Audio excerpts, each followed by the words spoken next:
Speeches, and I call on Andy Whiteman to wind up for the Green Party. Thank you, Presiding Officer, and thanks to all who have contributed to the debate this afternoon. I'll repeat the comments I made in my opening remarks in response to the Cabinet Secretary's speech. We look forward to discussing further our ideas for the new forestry bill. We certainly, as an overarching aim, want this bill to be much more ambitious, and I cite another example here. I mean, if we're wanting to get forestry expansion, I don't think we can rely on traditional so-called investment routes. There's no reason why, for example, we shouldn't be launching a national people's forest, crowdfunded by the people of Scotland. There's money there for people to invest in forests, and we need to tap into these non-traditional routes.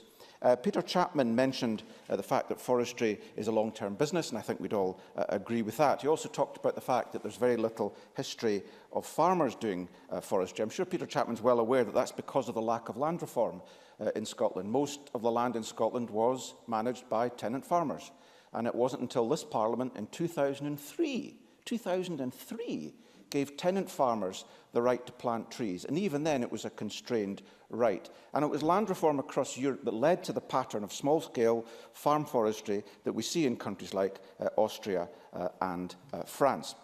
And nevertheless, we will be supporting the Conservative amendment this evening. Rhoda Grant talked about the importance of getting timber to market, and we agree, but too often in our view, timber is taken to markets far too far away. In 2012, I well remember the previous Cabinet Secretary, Environment Minister, Peter Wheelhouse, who launched a £3 million pier built on the island of Mull. This was to take timber away from Mull to distant markets. We don't agree that that is a good use of public money. We think that the forest economy of Mull should be developed on Mull, as other European countries do. For example, a number of years ago, I visited a commune in Norway, which was a very similar size to Mull and had a very similar forest cover. It has 2 sawmills on the island, and it's also got a very large prefabricated timber house building project. They export high-value products, and that's what places like Mull should do. No minister in Norway would stand up and be proud of spending £3 million to export raw materials from the Norwegian countryside. Emma Harper talked about investors, the importance of investors, and Scotland being open for business. But who are these investors? I despair at her lack of curiosity. I could sit down with her and talk about the people who own the forests in Dumfries and Galloway, many of them absentees, many in offshore tax havens. There's one Russian oligarch. These large areas of forestry plantations are surrounded by locked gates, and there's no community benefit. Finlay Carson and Alexander Burnett also talked about the tendency of the Scottish Government to centralise things. Now, that is a sentiment I share in many instances, but I don't understand the critique in this instance. The National Forest Estate is owned by Scottish ministers, which is about as centralised as you can get, and Forest Enterprise is accountable to Scottish ministers. In fact, the proposals that the Scottish Government have for forestry in their proposed bill make very little difference. And I hope if the Conservatives are as critical of the tendency to centralise as I am, they will join with the Greens in supporting our amendment and trying to get more decentralisation of forest management and ownership across Scotland. Stuart Stevenson as well talked about the strategic interests again, and I agree.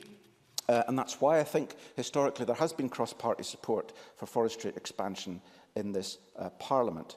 Claudia Beamish talked about more community and cooperative ownership, and I very much endorse that. She talked about the initiatives taking place in the south of Scotland, which Colin Smith referred to as well, in terms of biomass, etc., and local approaches. And that underscores the need for a local approach. It always has underscored the need for a local approach. In countries like France, 30% of the public forests are not owned by the state. They're owned by the local communes, and that's why places in many of these forest communes are very wealthy. They own the land, they own the trees, and they can develop a local economy. Edward Mountain talked about indicative forestry maps. Well, we had these in the 1980s, indeed, I remember. He will, I'm sure, in response to the controversy over planting in places like the Flow Country. We now have the land use strategy, and that has the potential to build indicative maps. And I think once areas are identified where we should be expanding forest, I think it's time, given our climate change obligations, that planting should be obligatory. I think the voluntary approach has failed. And this would include very vulnerable land such as the hillsides above the A83 and the rest, and be thankful, which, if Scotland were a normal European country like Switzerland or Austria, would be protection forest. It would be illegal. It would be illegal. There would be a criminal sanction against any owner or manager who grazed those hills as they are just now. And Gillian Martin mentioned this importance in the context of flooding. She also mentioned the importance of forestry in terms of children. And again, across Europe, family forestry is widespread, and it's also vertically integrated, so that the 54,000 forest owners in the south of Sweden, for example, own the processing company to which their timber is sold. So I just conclude by repeating our view that a new Forestry Act has massive opportunities. The government's existing goals in the new bill are limited, though welcome, and we look forward to further discussions with the government on how to make the Forestry Bill suitable for the 21st century. Thank you, Presiding Officer. Thank you. I call on Rhoda Grant to wind up for Labour. Thank you, Presiding